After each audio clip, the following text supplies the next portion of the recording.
Ona tili millatning ruhi, uning ko'zgusidir. Til davlat timsoli, mulki hisoblanadi. Ona tilini asrash, uni qadrlash barchamiz muqaddas burchimizdir. Til so'zlovchi istagani eshituvchiga yetkazuvchi tarjimondir. O'zbekiston Respublikasi davlat tili o'zbek tilidir.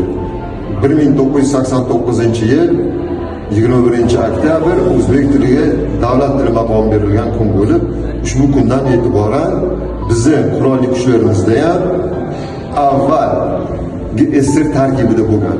Ona tilim, onamdek pok tilimsan. Yuragimda ungan alvon gulimsan. Abdullohsan, Mirtemirsan, dilimsan. O'tar o'g'li kuylab o'tgan yo'limsan. Shuurimsan, g'ururimsan.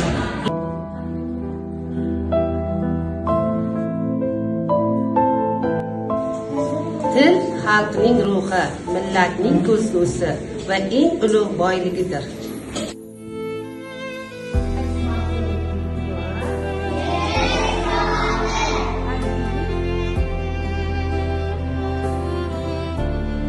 Til millatning ruhidir.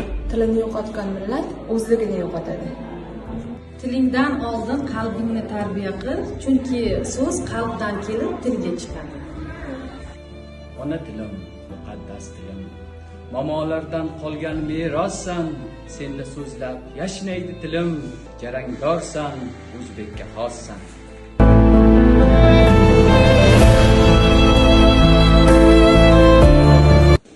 Tilga e'tibor, elga e'tibor. Ona tilim, sen borsan shaksiz.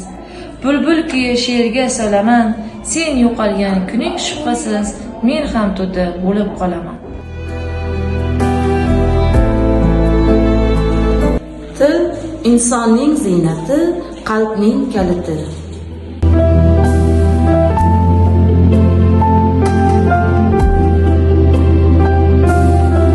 Har kimning qadr qimmati uning tilidan bilinadi.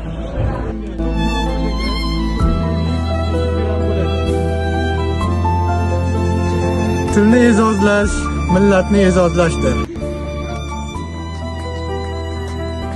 Qilsang, o'nta tilda sayragin bulbuldayin. Avvalo o'z tilingning xizmatin qil qildayin. Nozik bo'lsin qildayin, izhor etarda dildagin. O'zligingni avval o'q, o'zbekinamning bolasi. Til bu xalqning tarixiy xotirasi. U xalqning kelajagini ham belgilaydi.